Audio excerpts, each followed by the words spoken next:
Okay, so this one from Dina Mailad. Ali, sir, let's go. Dawbi. Okay, I'm gay man. So, nailad na sad ka?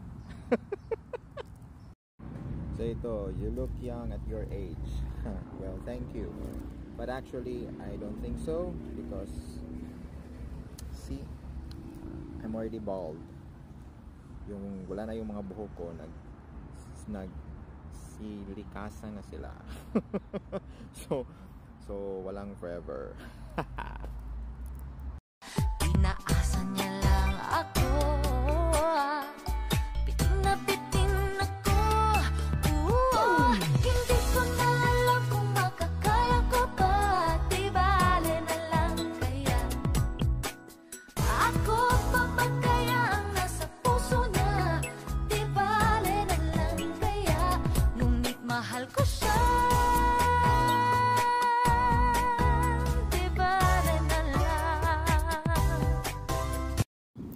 Okay, so this one, sadyang muntik nyo na pakasalan trabaho nyo po. Hindi naman yung trabaho na muntik kong pakasalan. There was a point in time na yung mga kaibigan ko, sinabihan ako na ano na bang nangyari sa akin, pinapakasalan ko na ba daw yung paaralan. It is because during that time, palagi lang kasi ako aral ng aral. It was also during that time na hindi ako makahanap ng trabaho. May mga trabaho, but it's not the job that I was really looking for. I applied for banks pero walang tumatanggap sa akin. Siguro doon ako na sumasabit sa mga interviews because maybe they are looking some kind of answers na yung not the right answers para sa kanila. Pumapasa naman ako sa exams pero doon na sa interview ako bumabagsak. So yun. Marami kasi akong kurso natapos before. So kaya yung mga kaibigan ko sabi nila, pinapakasalan mo na ba yung paaralan? Kasi palagi ka lang aral ng aral. Joke. Haha. So this one, I feel you sir, parang ang awkward na mag-getting to know each other ang patenta na. You know what?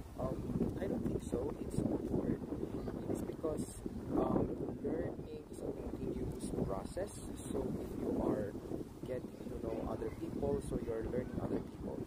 Remember, there are so many people around the world na pwede mo kaibiganin.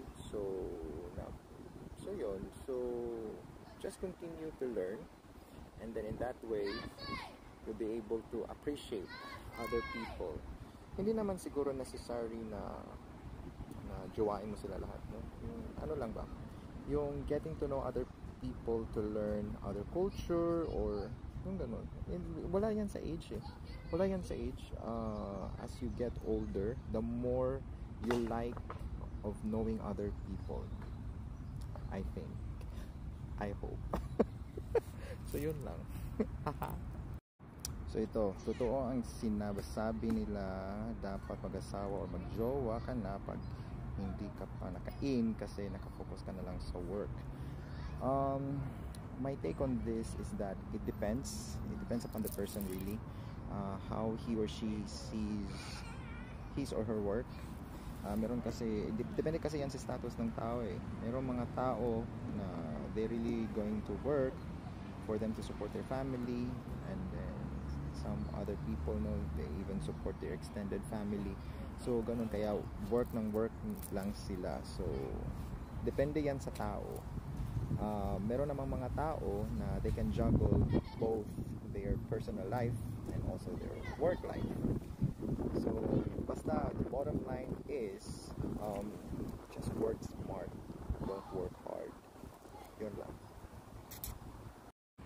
So ito, the last one is so funny, gumagante ata, baka binagsak mo yung dati sir.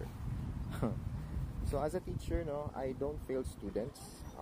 Kung may bumagsak man dun sa klase ko, it is because binagsak nila yung sarili nila.